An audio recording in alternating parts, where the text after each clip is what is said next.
One दो video हमने physical changes और केमिकल चेंजेस में ख़त्म कर चुका। फर्स्ट वीडियो मैंने पढ़ाया था फिजिकल चेंजेस और सेकंड में मैंने पढ़ाया केमिकल चेंजेस। चलिए हम लोग अपने इस क्लास को आगे की ओर बढ़ाते हैं। ये मेरा थर्ड लेक्चर होगा। इससे पहले मैंने फर्स्ट वीडियो में फिजिकल चेंजेस के बारे में बताया था।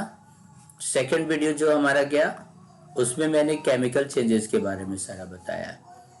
उस वीडियो को आप लोग देख सकते हैं। ठीक है, तो आगे हम लोग फिर देखते हैं इसके आगे। तो देखिए अगला हम लोग पढ़ना है एग्जांपल्स ऑफ केमिकल रिएक्शन। जब 10th क्लास में जाइएगा ना 4 टाइप का रिएक्शन होता है। आप पढ़िएगा combination reaction, decomposition reaction, displacement reaction, double displacement reaction, exothermic reaction जो पिछले क्लास में पढ़ चुके हो, endothermic reaction, precipitation reaction, double displacement reaction, redox reaction, oxidation reaction, reduction reaction. नहीं, वो सारे का भी हिंट्स लास्ट में मैं दे दूंगा। अभी आप लोग को हम लोग जो सबसे पहला पढ़ना है वो पढ़ना है रस्टिंग ऑफ आयरन। क्या पढ़ना है हम लोग को? रस्टिंग, जंग लगना। नहीं, लोगों को देखते होगे ना कि जब हम लोग क्या करते हैं कि खुले में छोड़ देते हैं तो in the presence of air and water, इस तरह कह सकते हो मॉइस्ट एयर, क्या होता है रेड और ब्राउनिश कलर का सब्सटेंस उसके सरफेस पे जम जाता है। इसी को कहते हैं रस्टिंग। क्या कहते हैं उसको? रस्टिंग। फिर से ध्यान दीजिए, अगर हम लोग देखते हैं आयरन, Fe क्या हो गया? आयरन, लोहा।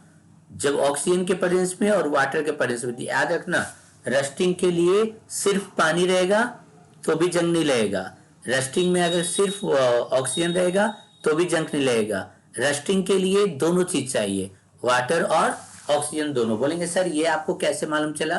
तो चलिए इसका आप लोग एक्सपेरिमेंट आप लोग घर में भी कर सकते हैं। क्या कीजिएगा, एक जार लीजिएगा। जार में आप लोग क्या कीजिए कि इसमें एक नेल्स डाल दीजिएगा। नेल्स मतलब कांटी, एक कांटी डाल दिए यहां पर हम लोग। नहीं, कांटी डाल दिए नेल्स, ठीक है। और इसके ऊपर के भाग को हम लोग किसी एयर टाइट कंटेनर से ढक दिया। ठीक है, ये हो गया पहला। इस कंटेनर में सिर्फ आपका क्या है? एयर है। क्या है? एयर है। अगला जो एक आप लोग फिर से एक लेना है, एक जार। उसमें आप लोगों को क्या करना है? सेम सब कुछ रखना है, लेकिन इस बार हम लोग क्या करते हैं, इसमें वाटर डाल देते हैं। क्या करते हैं? इस नेल्स को कंप्लीट वाटर में हम लोग डुबो देते हैं। ठीक है। और एक काम और करते हैं हम लोग, एक बार और एक कंटेनर लेते हैं। इसका एक्सपेरिमेंट टीचर लोग भी दिखा सकते हैं आप लोग को। यहां से लीजिए और इसमें क्या करना है हम लोग को, आधा हिस्सा इसका वाटर में रहेगा और आधा हिस्सा हम लोग क्या करते हैं, एयर में छोड़ देते हैं, खुला में। नहीं, तो अब देखिए तीनों जार का अंतर क्या है। तीनों जार में पहला वाले जार में एयर है सिर्फ, दूसरा में नेल्स किस में डूबा हुआ है? कंप्लीट वाटर में जुड़ा डूबा हुआ है। और थर्ड में क्या है? वाटर में भी आधा हिस्सा है और कुछ हिस्सा आपका एयर में भी है। तो रस्टिंग किस में होगा? रस्टिंग इसमें भी नहीं होगा, इसमें भी नहीं होगा। रस्टिंग सिर्फ होगा वैसा नेल्स जो एयर और वाटर दोनों के कॉन्टेक्ट में। क्लियर है? और जुड़ने के बाद क्या होता है, इसमें वाटर का मॉलिक्यूल इसमें जुड़ जाता है। नहीं, तो इसका इक्वेशन आप लोग को याद करना होगा, तो थोड़ा सा याद कर लीजिएगा आप लोग। क्या क्या कीजिएगा, ये इक्वेशन याद कर लीजिएगा। ये हो गया आपका रस्ट का फॉर्मूला। आयरन है, ऑक्सीजन और वाटर में रिएक्शन किया, रिएक्शन करने के बाद बना दिया Fe2O3 X मॉलिक्यूल H2। अब X तुम्हारा 50 मॉलिक्यूल H2O भी होता है, 50,000 भी H2O हो सकता है, नहीं टाइटेनिक वाला भी हो सकता है। तो ये हो गया आपका। अगर एग्जाम में आता है कि right the formula of iron oxide rust, क्या बोल रहे हैं यहाँ पर? क्वेश्चन आपका आ गया, यहाँ क्वेश्चन लिख सकते हो, right the chemical name and chemical formula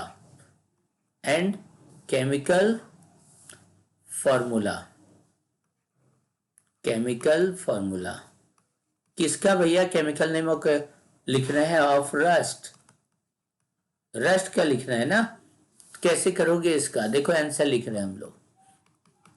chemical name rust का क्या हो गया? Iron oxide. क्या नाम हो गया? Iron oxide. और इसका केमिकल फॉर्मूला Fe2O3 XH2O या NH2O, जो लिखना है लिख दीजिए। तो हो गया, बोली सही है? यहां तक समझ में आया? यहां तक समझ में आया? चलिए अब आएगा कि रस्ट होता क्या है। चलिए बताइए। बोलेंगे when any iron objects are left in the open humid environment. Humid environment मतलब इसके ब्रैकेट में आप लोग यहां लिख लीजिएगा, यहां पे लिख लीजिएगा। क्या लिख लीजिएगा? Water plus air. नहीं, फॉर सम डेज, कुछ दिन तक छोड़ दीजिएगा तो आप क्या देखते हो? A layer of reddish brown substance is formed on their surface. This layer is called rust, and this process is known as the process of formation of rust on the surface of iron objects is known as rusting of iron। ठीक है, तो question यहां लिख देते हैं कि आप लोग के लिए क्या क्वेश्चन बना सकते हो। What do you mean by rust and rusting? Write a balanced chemical equation for the process of rusting. For the process of rusting। ये हो गया आपका। नहीं तो what do mean bye rust and rusting? Right a balanced chemical formula equation for the process of rusting. तो देखिए हम आप लोग को पहले यहाँ पर आप लोग का लिखा हुआ बेहतरीन है, इसको चेंज करने का जरूरत नहीं है। आप लोग इसको लिख सकते हो। क्या लिखोगे हम फिर से बताते हैं। When iron objects are left in the open humid environment for few days या some days, a layer of reddish brown substance is formed on their surface. This layer is known as rust, and this process is known as rusting of iron। इसका balance chemical equation आप लोग के सामने है, आप लोग लिख सकते हो यहां से। यही वाला ब्लू कलर से कर रहे थे, रेड था। नहीं, रस्ट का फॉर्मूला भी आप लोग लिख सकते हो Fe2O3 NH2 या XH2। बोलो क्लियर यहाँ तक? और अभी हम एक प्रैक्टिकल भी आप लोगों को बता दिए कि रस्टिंग जब भी होगा सिर्फ एयर में नहीं होगा, सिर्फ वाटर में नहीं होगा, उसमें दोनों को मौजूद होना जरूरी है। नहीं, इसमें आपका काफी अच्छा एक पिक्चर भी दिया है। नील सोरम इस समय लगा हुआ है जंग, आप देख सकते हो। कॉमन चीजें बच्चा देखता है। देखिए वही एक्सपेरिमेंट जो अभी आपको मैंने बताया था, आपका यहाँ पर दिया हुआ है। हम लोग को क्या करना है, यहाँ पर दिखाना है कि हाँ भैया होता है रस्टिंग। तो उसके लिए हम लोग क्या करते हैं, यहाँ पर एक प्रैक्टिकल करते हैं। हम लोग को कौन कौन सा कंडीशन चाहिए, क्या करना है इसको रस्टिंग को शो करने के लिए। नहीं तो यहाँ पर आप लोग को देखिए सारे रिएक्शन और जो मैंने समझाया है। 3 टेस्ट ट्यूब है, एक कंप्लीट है। फर्स्ट वाला देखिए एयर और वाटर दोनों में है, सेकंड वाला कंप्लीट हम लोग एयर में है। थोड़ा सा ऑयल डाल दिया ऊपर ताकि उसमें एयर एंट्री नहीं हो सके। और कंप्लीट एक इसमें क्या होता है एयर में, इसमें कैल्शियम क्लोराइड हम लोग डाल देते हैं ताकि उसमें क्या हो जाए, कुछ और बाकी पानी का अंश होगा तो सारा कैल्शियम क्लोराइड उस पानी को सोख लेगा, इसलिए थोड़ा सा हम लोग कैल्शियम क्लोराइड डाल देते हैं। और एक्सपेरिमेंट करने के बाद देखते हैं कि एयर और वाटर में रस्टिंग हुआ, सिर्फ पानी था तो नो रस्ट, एयर था तो नो रस्ट। ठीक है, तो ये हम लोग सारा इसका पढ़ लिए। नहीं अब हम लोग देखते हैं कि देखो रस्टिंग अगर हो जाता है तो बहुत अच्छा चीज तो नहीं है। रस्टिंग क्या अच्छा चीज है क्या? नहीं, उसमें मेटल खराब हो जाता है। नहीं, वो खराब हो जाता है तो हम लोग को रस्टिंग से बचना होगा। कैसे बच सकते हैं रस्टिंग से, क्या आप लोग बता सकते हैं? वीडियो को पॉज कीजिए और थोड़ा सा आप लोग देखिएगा क्या कि हम लोग रस्टिंग से कैसे बच सकते हैं। नहीं आप लोग को देखना है। देखो, चलिए देखते। देखो, रस्टिंग सही चीज नहीं ना है।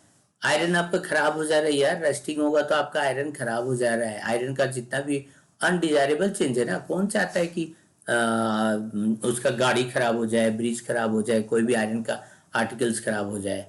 नहीं, क्या होता है, ये तुम्हारा रस्टिंग है, slowly eating away the iron articles. नहीं, तो देखो, इसके अलावा ऐसा नहीं कि खाली आपको लोहा का आर्टिकल ही, ब्रिज, गेट, कार का बॉडी, शिप का बॉडी, लोहा का जितना वही केवल बर्बाद होता है। बोलेंगे सर मतलब, जैसे वैसा सब्सटेंस जो कॉपर और सिल्वर का बना हुआ है ना, वो भी खराब हो जाता है। कॉपर जो होता है ना, वो अगर कॉपर का सब्सटेंस है, नहीं, जिससे बर्तन वगैरह रहता है, वो आपका ग्रीन कोट चढ़ जाता है उसके ऊपर। नहीं, और सिल्वर जो रहता है ना, वो ब्लैक हो जाता है, तो खराब तो हो गया। सिल्वर का सही पहचान क्या होता है? उसका सिल्वर कलर, चमक आता है तब सब कोई उसको खरीदता है गहना के लिए, और वो काला हो जा रहा है। कॉपर का सब्सटेंस तुम्हारा ग्रीन हो जा रहा है। आप लोग हायर क्लास में पढ़ोगे क्यों उसका ब्लैक होता है, क्यों काला होता है, ब्लैक होता है, क्यों ग्रीन होता है। नहीं, तो यहां पर एक क्वेश्चन आपका इंपॉर्टेंट बनता है, what do you mean by corrosion. यहाँ क्वेश्चन एक इंपॉर्टेंट क्या बना, व्हाट, या define corrosion, what do you mean by corrosion. Important question है, इसको देखोगे।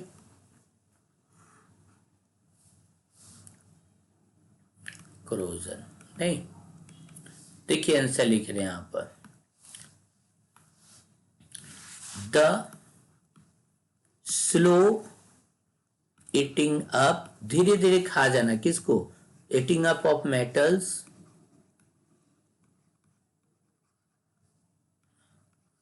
After coming in contact, after coming in contact of moist air or acids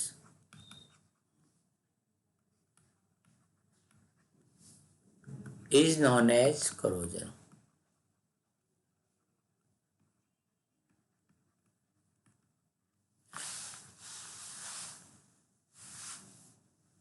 अब बोलेंगे सर एग्जाम्पल इसका देते हैं, तो सबसे बेस्ट एग्जाम्पल अगर पूछेगा कोरोजन का, रस्टिंग ऑफ आयरन, लोहे में जंग लगना, ये एक एग्जाम्पल हो गया rusting of iron.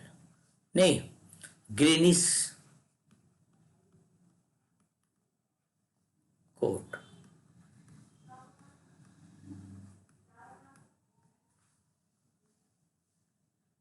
acquired by copper articles, copper articles, तांबा का कॉपर का जो बना रहता है उस पर ग्रीन कलर का कलर आ जाएगा, और black coat acquired by silver. These are the few example of corrosion. नहीं, कोरोजन से बच कैसे सकते हो? तो देखो, लोहा वगैरह हम लोग घर में गेट ग्रिल है, हम लोग सबसे पहले उसको पेंट करते हैं। क्या करते हैं? पेंट करते हैं। मशीन है तो तेल डाला जाता है, ऑयल से डालने से ठीक होता है, और बहुत ज्यादा हुआ तो ग्रीसिंग करके। तीन तो नॉर्मल हो गया। चौथा क्या होता है? एलॉय बना के, एलॉय बना दोगे। एलॉय क्या होता है? The mixing up of two metals, one metal और non metal, is known as alloy. Alloy बनाने से कोई भी सब्सटेंस का लाइफ काफी बढ़ जाता है। ठीक है, तो इसको कहते हैं। एक और इसमें दो इंपॉर्टेंट मेथड है। अगर किसी मेटल के सरफेस के ऊपर जिंक का लेयर लगा दोगे तो वो भी जल्दी फिर कोरोजन नहीं होता है उसका। इसको, इस प्रोसेस को कहते हैं क्या? जिंक के लेयर को चढ़ाना मेटल के ऊपर, इसको कहते हैं गैल्वेनाइजेशन। उसी तरह अगर तुम क्रोमियम का ऊपर चला दिए, क्रोमियम का लेयर चढ़ा दिए, तो उसको कहते हैं क्रोम प्लेटिंग। क्या कहिएगा उसको? Chrome plating. क्लियर यहां तक? सभी को कुछ पूछना है नहीं ना? चलिए देखते हैं आपका यहाँ पर, such such process is known as corrosion. ये सब आप लोग लिख लिया यहाँ पर। चलिए अब अगला पढ़ते हैं।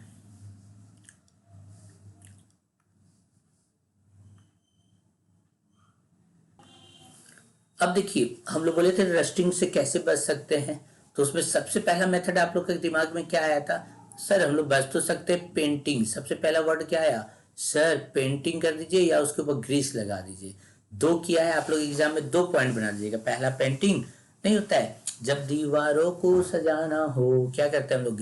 पेंट लगाते हैं। नहीं, दीवार की बात नहीं कर रहे, लोहा वगैरह में पेंट लगाते हैं, लोहा का पेंट लगाते हैं, तो पेंटिंग हो गया। ठीक है, पहला क्या हो गया? Coating the surface of iron object with paint, या फिर उस पर ग्रीस लगा दो। साइकिल का चेन रहता है ना, तो चेन वगैरह जो रहता है हम लोग ग्रीस वगैरह उसमें लगा देते हैं। नहीं, इससे लगाने से क्या फायदा है? ग्रीस और पेंट उस आयरन के ऑब्जेक्ट को रोक देता है।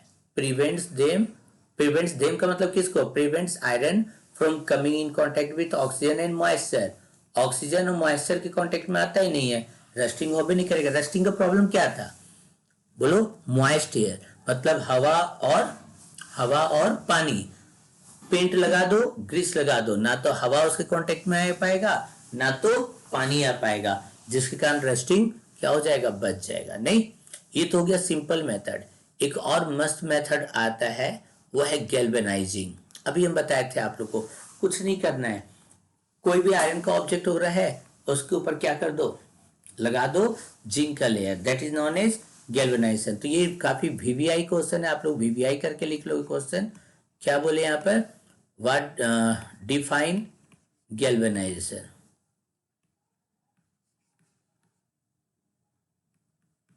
गैल्वेनाइजेशन, ये वीवीआई क्वेश्चन है, आएगा ही आएगा। कॉपी है तो बोलेंगे सर क्या हो जाएगा, तो आंसर आप लोग के सामने बोलता है depositing a thin layer of zinc on the surface of iron articles object is known as galvanization. Clear है? यहां तक समझ में आ गया? ठीक है, एक्चुअली जिंक करता क्या है? देखो, जिंक का क्या होता है ना, आप बर्तन के ऊपर जिंक का लेयर लगा दिए। अब जिंक क्या करता है? अपने ऊपर क्या होता है? ऑक्सीजन को पकड़ के अपने ऊपर चिपका लेता है, वो सिपाही जी रहता है। या मेरे घर में चोरी डकैती होने जा रहा है, तो जिंक क्या करता है? पुलिस को बुला के पहले से तैनात कर दिया, सुरक्षा घेरा बढ़ा दिया। नहीं, अब उस जब चारों तरफ से पुलिस घेरा हुआ तो उस घर के अंदर क्या चोर घुस पाएगा? आयरन भी ना तो वाटर घुस पाएगा ना तो ऑक्सीजन घुस पाएगा, चोरी होगा ही नहीं उसके घर में, मतलब रस्टिंग नहीं होगा। ठीक है, इसके अलावा एक और कह सकते हो, सेम चीज रहता है, थोड़ा सा ध्यान देना। हम लोग क्वेश्चन में पढ़ते हैं डिफाइन क्रोम प्लेटिंग। क्या बोलते हैं यहाँ पर? Define Chrome plating. आपकी किताब में खाली हल्का सा लिखा हुआ है, बट ये होता है क्रोम प्लेटिंग। सब कुछ वही रखना, सब कुछ वही रखना, जो ये डिफिनेशन है ना वही रखना, नहीं गैल्वेनाइजिंग वाला। खाली depositing a thin layer of zinc on the surface of iron है ना, तो सब कुछ वही रखना। नहीं, क्या बोले यहाँ पर? सारा डिफिनेशन वही रखना। तो बोलेंगे सर मतलब हम क्या बोल रहे हैं? सब कुछ वही रखना, खाली थोड़ा सा अंतर रखना है। क्या अंतर रखना है? बोलो, कोई बता सकता है क्या? बोलेंगे सर जहां जिंक लिखे है ना, जहां जिंक लिखे वहां क्या कर देना? काट के जिंक को हटा देना, जिंक को हटा देना। तो बोलेंगे सर क्या लिख देंगे? वहां लिख देना क्रोमियम। क्या लिख दोगे? क्रोमियम। आगे समझ में? तो डेफिनेशन क्या होगा? Depositing a thin layer of chromium on the surface of iron, on the surface of iron. ठीक है, iron object is known as, iron object is known as, यहां तक गैल्वेनाइजेशन, इसको आप लोग कर देना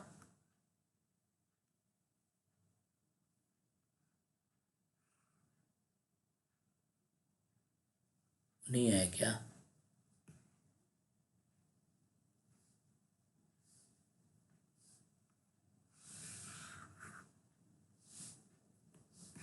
इज नॉन एज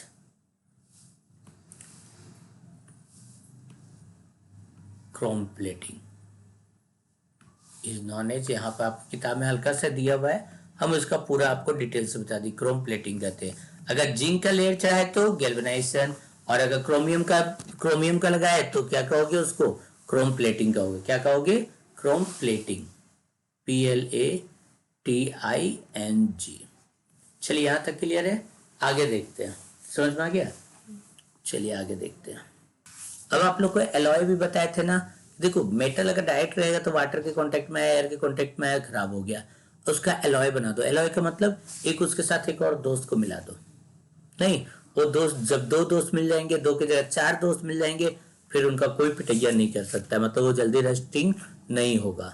नहीं, तो इसमें क्या करते हैं, जैसा हम बोल रहे हैं आप लोग को क्या करना है, होमोजीनियस मिक्सचर। देखो होमोजीनियस मिक्सचर और एक हेट्रोजीनियस मिक्सचर होता है। क्या होता है जल्दी बताओ।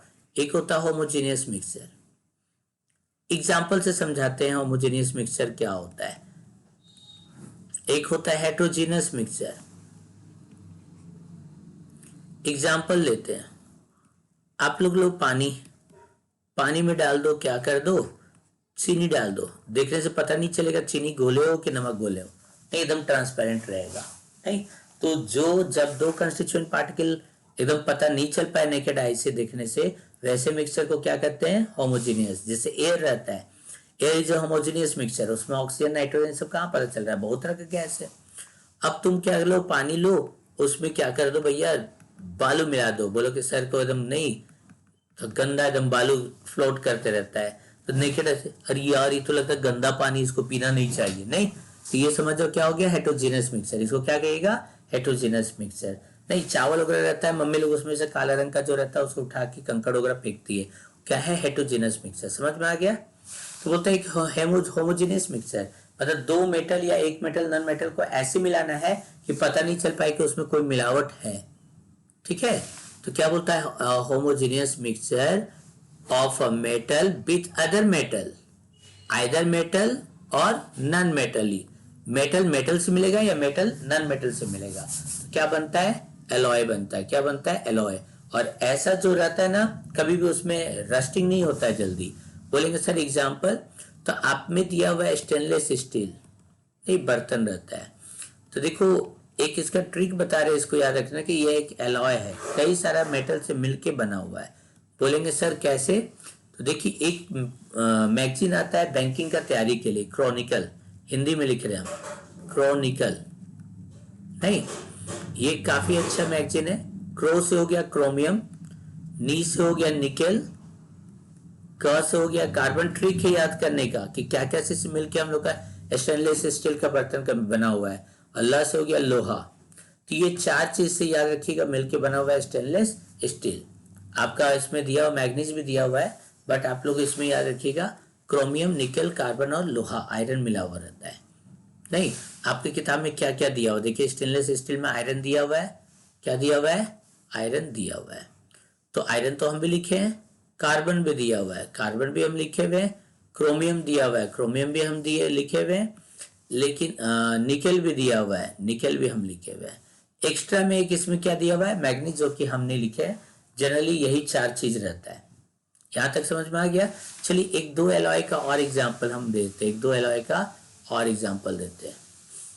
ठीक है, इसमें होता है ना, ब्रोंज मिला भाई, ब्रोंज मिला, bronze is also an alloy ना, ये भी एक एलॉय है। किससे किससे मिलके बनता है, तो देखो ब्रोंज पढ़ने से पहले हम लोग ब्रास भी पढ़ेंगे। नहीं, ब्रास और ब्रोंज ये भी एलॉय है, स्टेनलेस स्टील भी एक एलॉय है।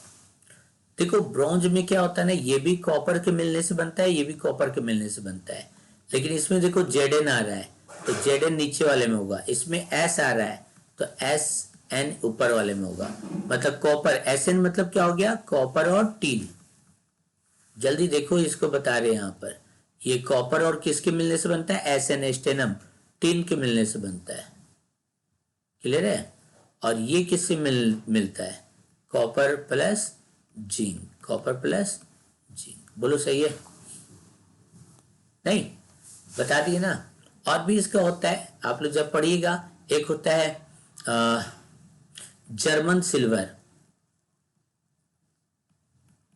ये भी आपका ये नहीं, इसका ट्रिक है, जर्मनी में ताज नहीं है, ध्यान दो, जर्मनी में ताज नहीं है, तो ताज नहीं मतलब तांबा, कॉपर, जिंक, ना निकेल, क्या हो जाएगा, निकेल के मिलने से बना है, नहीं जर्मन सिल्वर। क्लियर है, आगे देखा जाए। चलिए एक और देखते हैं जो सबसे बेबी आई है, अमलगम किसको कहते हैं, what do mean by amalgam. नहीं, an alloy having at least one constituent, देखो बना वो 50 गो से मिलके बना है, अगर उसमें एक भी constituent having at least one constituent, an alloy having at least one constituent as mercury, mercury जिसको कहते हैं पारा, जो थर्मोमीटर में पाया जाता है,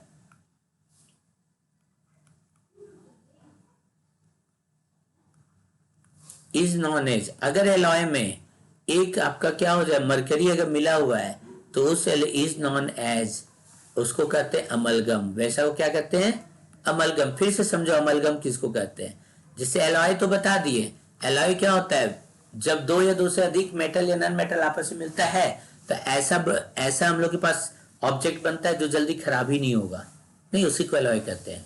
और उसी तरह का मेटल हम लोग कोई ऑब्जेक्ट बना रहे हैं, उसमें एटलीस्ट एक वो आप क्या डाल दो, मनीष सर को डाल दो, मतलब एम से मनीष, मरकरी को डाल दो, किसको डाल दो, पारा को, तो उस एलॉय को हम लोग क्या कहेंगे, अमलगम कहेंगे, क्या कहेंगे, अमलगम कहेंगे, ठीक है।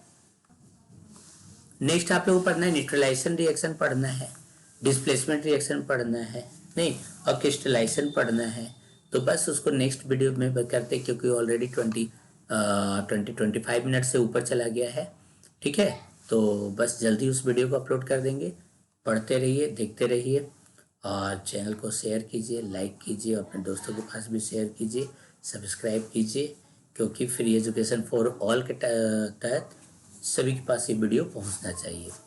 Thank you.